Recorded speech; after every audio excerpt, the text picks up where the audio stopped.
Hello दोस्तों, मैं दर्शन जैन। आप सभी का स्वागत है एस्ट्रो प्लस टेक्निकल व्यू और निफ्टी फॉर मार्च मंथ के वीडियो में। तो आइए सबसे पहले हमको 2 मार्च को मर्क्यूरी पूर्व भाद्रपद नक्षत्र में प्रवेश करेंगे। 4 मार्च को सूर्य पूर्व भाद्रपद नक्षत्र में प्रवेश करेंगे। 7 मार्च को मर्क्यूरी मीन राशि में प्रवेश करेंगे। उसी दिन शुक्र कुंभ राशि में प्रवेश करेंगे और उसी दिन मंगल धनिष्ठा नक्षत्र में प्रवेश करेंगे। 14 मार्च को सूर्य मीन राशि में प्रवेश करेंगे। 15 मार्च को मंगल कुंभ राशि में प्रवेश करेंगे। 17 मार्च को बुध पूर्व भाद्रपद नक्षत्र में प्रवेश करेंगे और 24 मार्च को मंगल सतभिषा नक्षत्र में प्रवेश करेंगे। 3 मार्च को वीनस यूरेनस का स्क्वायर है। 8 मार्च को मर्क्यूरी नेपट्टून का कंजंक्शन है। 9 मार्च को मार्स यूरेनस का स्क्वायर है। 17 मार्च को सन नेपट्टून का कंजंक्शन है। 21 मार्च को वीनस सैटर्न का कंजंक्शन है। 3 मार्च वीनस यूरेनस स्क्वायर के कारण हमें मार्केट में अच्छी खासी वोलेटिलिटी देखने मिल सकती है 10-12 मार्च तक। 17 to 26 मार्च एक योग के कारण हमें सडन बिग मूव्स देखने मिल सकते हैं दोनों साइड। 8 मार्च से 12 मार्च पंचक रहेगा। इस पीरियड के हाइज एंड लोज नोट कर लीजिएगा। 9th एंड 10th मार्च को एक बुलिश योग चालू रहेगा मार्केट में। 12 to 23 मार्च एक बुलिश योग चल रहा होगा। इसका ये मतलब नहीं कि मार्केट हर दिन ऊपर ही जाएगा। इन सब प्लेनेटरी पोजीशंस एंड एस्पेक्ट्स के कारण मुझे ये लग रहा है कि मार्च मंथ एक बुलिश महीना रह सकता है वोलेटिलिटी के साथ। हमें इस महीने बैंकिंग एंड फार्मा सेक्टर्स पे थोड़ी नज़र रखनी चाहिए। तो आइए अब हम टेक्निकल्स देख लेते हैं।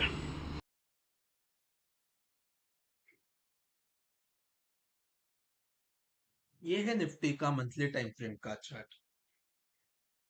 तो जैसे कि फरवरी मंथ की मंथली क्लोजिंग थी 21,982। ये क्लोजिंग मंथली क्लोजिंग बेसिस पे सबसे हाईएस्ट थी।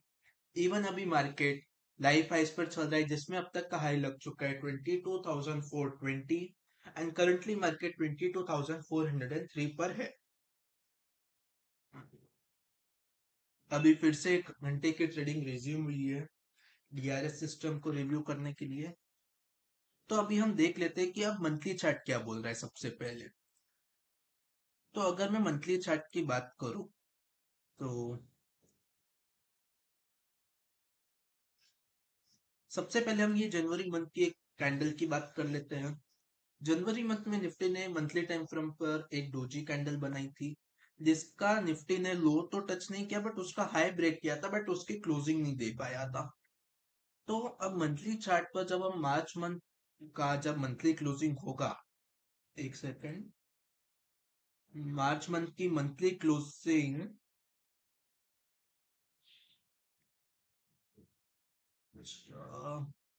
29 मार्च को होगी। तो 29 मार्च को अब हमें देखना है कि जो डोजी कैंडल का हाई था, जो था 22,124, क्या मंथली क्लोजिंग इसके ऊपर हो रही है। तो अब हमें वो फोकस करना है। मार्केट उसके ऊपर निकल चुका है, बट क्योंकि मंथली टाइम फ्रेम पर एक क्लोजिंग नहीं हुई थी, तो अभी भी वहां पर एक ये है। मंथली चार्ट पर हम आरएसआई देख लेते हैं। मार्केट लाइफ हाइस पर है, तो कोई कमजोरी का संकेत है ही नहीं इस समय। अगर मैं आरएसआई भी देखूं तो आरएसआई भी एक तेजी को ही सपोर्ट कर रहा है।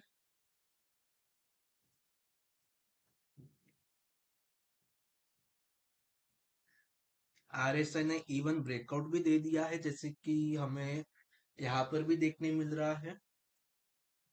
मंथली टाइम फ्रेम पर अगर हमें आरएसआई में अब कुछ इंपॉर्टेंट लेवल देखना है, तो वो होगा 77 से 79 का लेवल।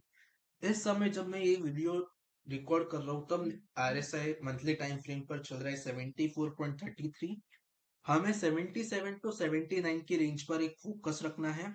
लास्ट टाइम जब निफ्टी इस रेंज में मंथली आरएसआई आया था, 79.45 का हाई लगाया था मंथली आरएसआई ने, तब निफ्टी ने 18,600 का एक हाई लगाया था, जो कि फिर आके ब्रेक हुआ था 1 नवंबर 2022, यानी ऑलमोस्ट आफ्टर 13 मंथ्स। तो एक हमें यहाँ पर ध्यान रखना है कि मंथली टाइम फ्रेम पर अगर RSI 77 79 जाता है तो वहां से एक हमें छोटा मोटा करेक्शन देखने मिल सकता है। ये होगी मंथली टाइम फ्रेम की बात। अभी हम जाते हैं वीकली टाइम फ्रेम पर।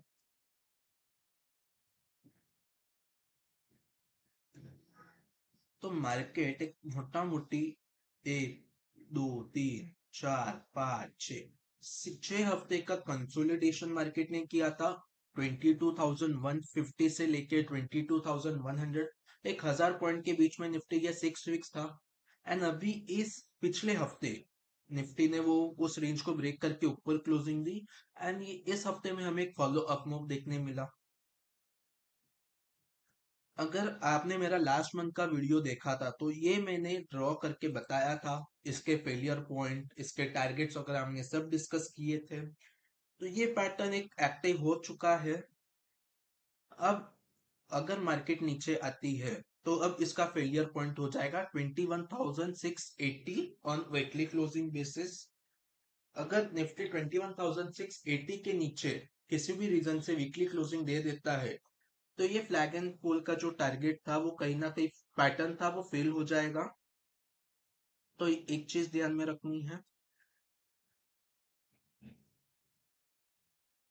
अगर हम टारगेट्स की बात करें फिबोनाची के हिसाब से मंथली टाइम फ्रेम पर तो सबसे पहला टारगेट था 22,430। ये हमने डिस्कस भी किया था, वो अचीव हो चुका है। अब अगर निफ्टी 22,450 के ऊपर टू कॉन्सिक्यूटिव डेली क्लोजिंग दे दे, 22,450 के ऊपर अगर टू कॉन्सिक्यूटिव क्लोजिंग हो जाए तो निफ्टी 23,800 के तरफ जा सकता है। ये हमें वीकली टाइम फ्रेम पर फिबोनाची बता रहा है। अब हम वीकली टाइम फ्रेम पर भी RSI लगा देते हैं।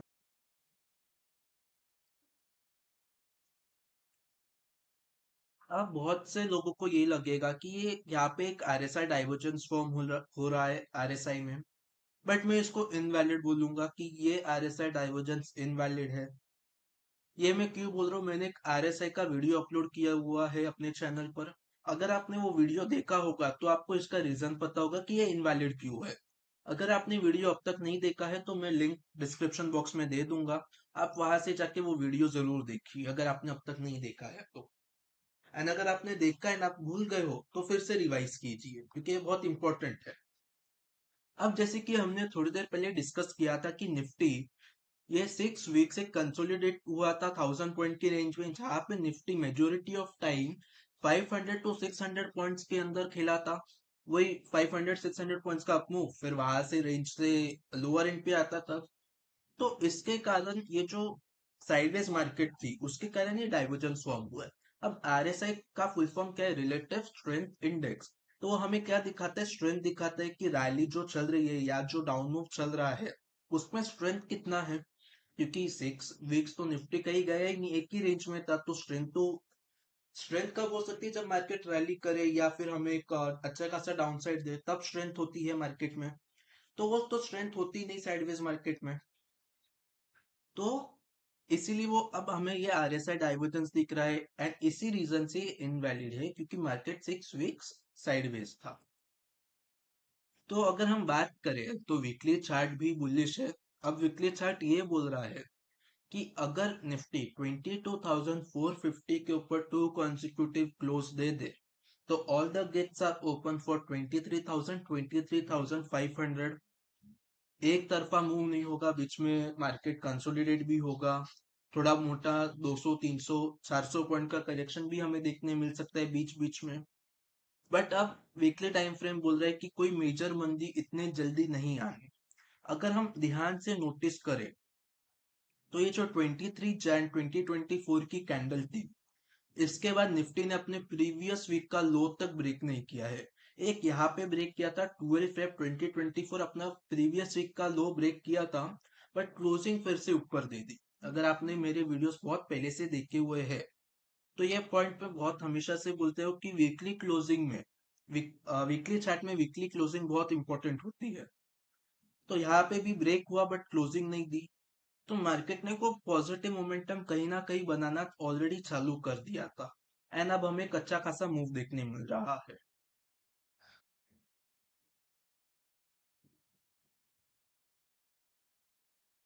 हम डेली टाइम फ्रेम पर जाए उससे पहले ये जो ब्रेसलेट है इसको गोमती चक्र का ब्रेसलेट बोला जाता है। गोमती चक्र गोमती नदी में पाए जाते हैं। इसको लक्ष्मी जी का सिंबल माना जाता है। इससे धन, लव, फॉर्च्यून, संपत्ति अट्रैक्ट होता है। ये हमें बुरी नजर से बचाता है एंड हमें अपॉर्चुनिटीज बहुत सारी लाइफ में प्रोवाइड करता है। हमारा जो फोकस है वो भी इम्प्रूव करता है।